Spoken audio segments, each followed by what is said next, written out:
Hey friends, Mark Holmes here, and as always, thank you guys for watching, commenting, and subscribing to the JB Sports Report. Without you guys, this literally doesn't work. Man, I gotta tell you, I watched the blue and white scrimmage, and the question you have to ask is the Dallas Cowboys defense that good, or is our offense that bad?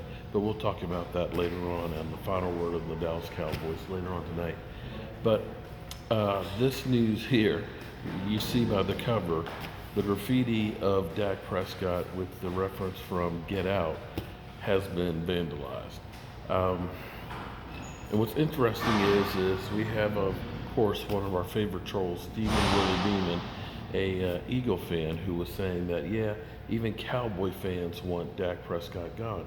But that brought up memories for me of, unfortunately, when you play for America's team, it's not like playing for any other team in the world. The Dallas Cowboys are the most loved and hated team in the NFL, if not in sports in general. And every quarterback who's been with the Dallas Cowboys has faced the same thing. The second string quarterback is always more popular than the starting quarterback. And it doesn't matter who you are. Yes, we have half of the fans out there that can't stand Dak Prescott, and regardless of what he does for the rest of his career, will still say he's a bum. But take a look back at just Tony Romo.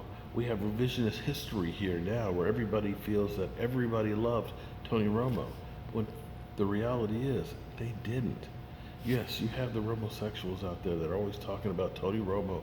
You know, he got robbed by Dak Prescott that year. He would have taken us to the Super Bowl. But think back after the 8-8 seasons when he threw 3-4 interceptions going into the playoffs, or preventing us from going to the playoffs. When people said he's a bum, get him out of here. When we had people saying, sign Michael Vick. Sign anybody other than Tony Romo. He's a bum, get him out here. And it doesn't just go to just recent history. Think about Troy Aikman. Troy Aikman, believe me, people wanted to get rid of Troy Aikman his first couple of years. Steve Walsh, Berline, these guys people figure were better than Troy Aikman. And towards the end of his career, even after winning 3 Super Bowls, they were, he's a bum, get him out of here. And it doesn't just go with him. Go back to Danny White. Danny White, of course, everybody went, well, okay, we won't use Danny White. But let's go back to Roger Staubach. Roger Staubach, Hall of Famer. Same type deal. Towards the end of his career, people, he's a bum, get him out of here. Even his own coach, Tom Landry, wasn't sure about him. So back to the mural. Being a Dallas Cowboy quarterback is polarizing. Being a black Dallas Cowboy quarterback is even more so. I'm going to deal with the elephant that's in the room. There's some people who don't like him because he's a black quarterback. Some people because they don't think he's good enough to be the Dallas Cowboys quarterback. And of course, he's in a no-win situation, and I've said this before, because he's damned if he does, damned if he doesn't, with the anthem protests.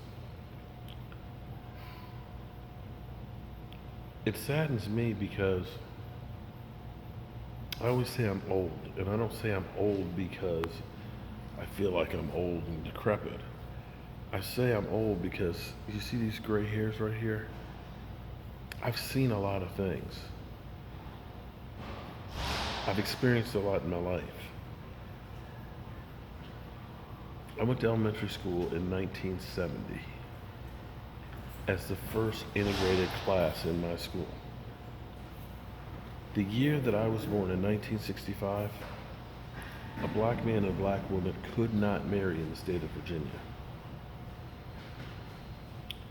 For me growing up, it was hell because I'm light-skinned. I don't have a white mother or white father. They're both light-skinned. I've got American Indian in me. I've got Irish in me. I'm an American mutt. I'm an American. Being this complexion was hell.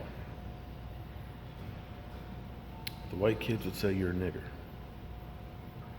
The black kids would say you're light, bright, and damn near white. You're a wannabe.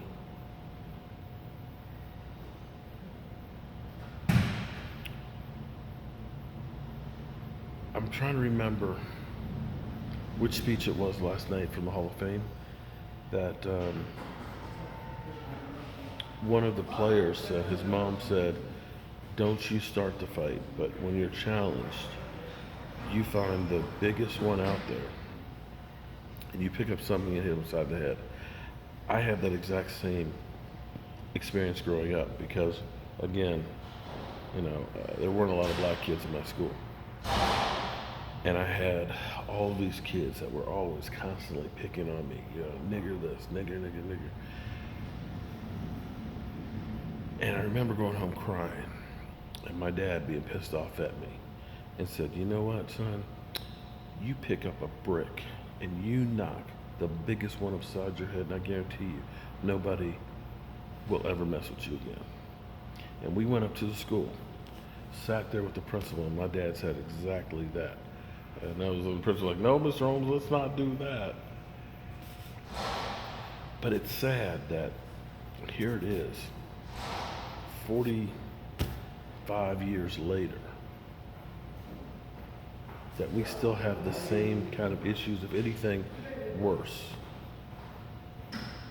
That it really still matters whether you're black or white.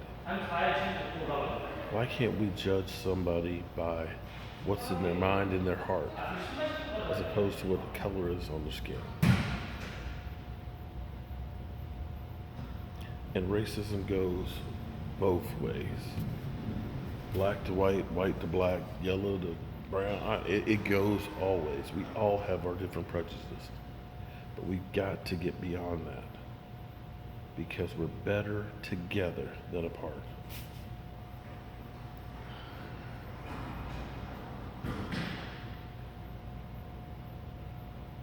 Yeah. Being a quarterback for the Dallas Cowboys may be glamorous, but it ain't easy. I'm Mark Holmes, and I'll see you guys later.